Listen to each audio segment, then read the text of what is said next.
All right, we've got a new accessory to install to... Oh, it's fragile too, that. That's fragile. Is that fragile? That is, I don't know why it's fragile, but... Don't worry about it, it's fragile. It is. So... Just drop it one more time because it's fragile. Okay. Can we return it now? No, so what we've got here today, I don't know why they put a fragile sticker on there. I wonder if that's mixed up from another box, but we've got some mud flaps to put on the Tesla Model Y here behind us. Now, we talked about this as an essential accessory in the previous video that we did, covering off some of the genuine Tesla accessories that we bought to go with this car. Now, one of the reasons why I think these are so essential, and we did have these on the Tesla Model 3 previously, is just to protect some of the kick up that you get from stones and road grime all down the side panels of the car.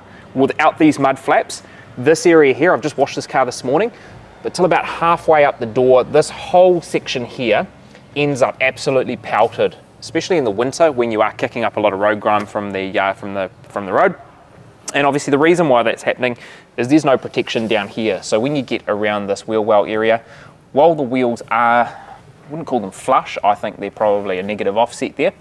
This section, this piece here just seems to, I think because this curves in a little bit, it just kicks up a whole lot of rubbish up the side of the car. So I think you need these in order to protect your paint, because Teslas are notorious for having thin paint and you want to protect it as much as you can. This car doesn't have any PPF on it, so we want to make sure that we're doing everything that we can within our power to make sure that in 12 months time we're not going to have rock chips all down the side of the car here, and it should make it in turn a little bit easier to keep. It'll make it a bit easier, but bear in mind that this is not going to protect the side of your car 100%. Absolutely not. It'll reduce it a little bit. Yeah, and that's all it is. It's just a reduction. If you want to protect the side of your car, you're looking at PPF. Your ceramic coating's not going to protect it either from what this can do. This is literally, hopefully, going to pick up a percentage of the rocks that are being flicked up by this wheel at the moment and smacking them into this piece of rubber rather than directly into the paint down the side of the car. So it's really easy to affix this to the car. You've got 3 points of connection on here. On the reverse, you have this hook, which basically enables this to sit behind the panel here and essentially hold on to it. And then you've got the 2 clips. So you pop out your existing clips, you pop the new supplied clips in here, and that affixes it to the car on the inner wheel well. So 3 points. First thing that you want to do here is take out the 2 existing clips in there. So we've got one at the back here, one at the front. And it's a bit hard to see in there because it was quite dark, but we'll get as close as we can in there. And then so we've got the existing clips that have come out, and the difference between the clip that is already in there and the reason why you can't reuse these is the length on these, ever so slightly bigger, just to accommodate for the extra piece that you're adding on there. That's going to go in there. Yeah, that makes sense. Pushed in. Has that got a little Tesla logo on the clip? No, on the plastic clip. On the clip, no, it's just got some. Well, actually, yes, or kind of. Kind of. They're like arrows. Yeah. Okay. It's not quite the same. No, it'll just be the brand of the tip. Not quite the same as that there. So what we're going to do here is, this car's actually been washed this morning, but it's picked up a bit of dirt in there already, but we're going to hide that away. So these clips here, we just slide these, and you can hear it grab in there, so we know that that's affixed nicely, and then we can just drag this down to the appropriate height, and we've got that lining up nicely there.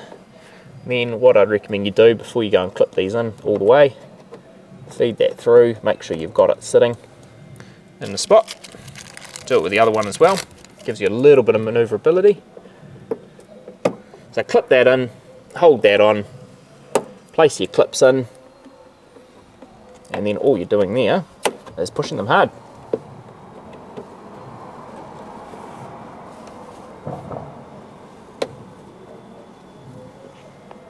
That one doesn't seem to want to clip in, does it? It's hard to get leverage in here. I think you need to pull that clip back out. That one? Because you'll end up breaking it. Why does that one not want to go? Because it's already pushed in. It is. You need to unengage that clip. So that's what's happened there.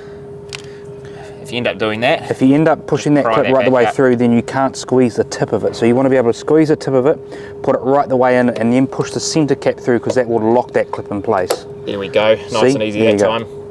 And the same that probably happened. May have happened with that, not quite as bad. So if that does happen, should be able to just pull that back out.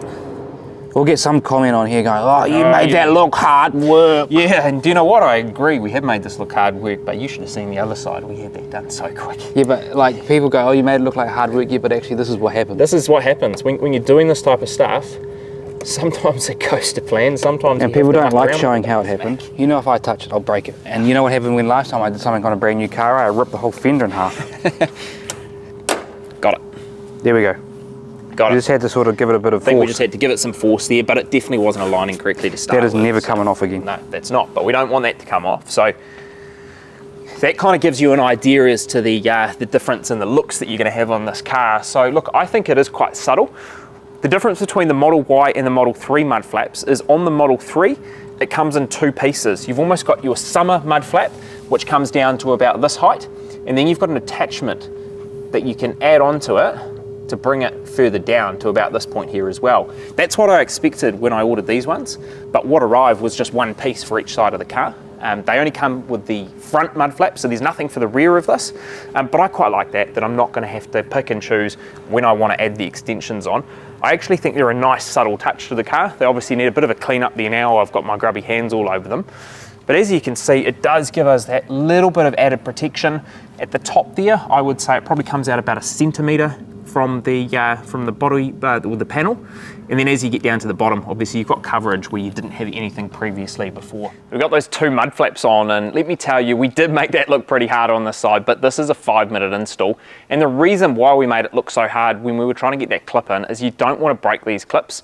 Tesla only supply you with 2 for each side of the car, so you are going to need them all, and I imagine to get replacement clips, it's just a pain. We probably can shoot down to an auto store and grab them, but that adds probably another half hour to this process. So you want to take care of them just to make sure that you don't need to go and replace them if you have broken them. So look, I think that this is an essential add-on, an essential accessory that you should buy for the Tesla. Great that Tesla sell these OEM. It'd be nicer if they supplied them with the car, but there's a lot of third-party manufacturers as well that do sell these in a whole different variety of sizes. Interesting to note though, Tesla only sell these for the front of the car, so there are no rear mud flaps. This is just for the front. Just from driving this around for the first 2 weeks and just seeing the absolute mess that was down the side of the car, this will alleviate maybe 20% of it. I think it will get rid of some of those rocks that would normally be flicking up into the car. So that's a really quick look at an accessory that I think you should buy. If you've spent the money on this car, spend the money to protect at least an ounce of the side panel of your car. But as Glenn said earlier in the video, this is not a replacement for something like PPF. This is not going to protect the paint of your car. This is just going to eliminate some of those rocks and some of that debris from the road that is going to be kicked up. So look, that's a real quick look at the install of the mud flaps. And as I said, we made that look hard, but I promise if you buy these, you can have this done in less than 5 minutes yourself if you don't have any issues with the clip. So if you're interested in any other Tesla content, we do have a range of other videos on this Model Y and also the Tesla Model 3 on the channel, as well as a whole range of other car-related content. There's a whole lot of detailing stuff on there as well that you may be interested in checking out. So make sure you hit the subscribe button to stay tuned for more content similar to this. Thank you for watching.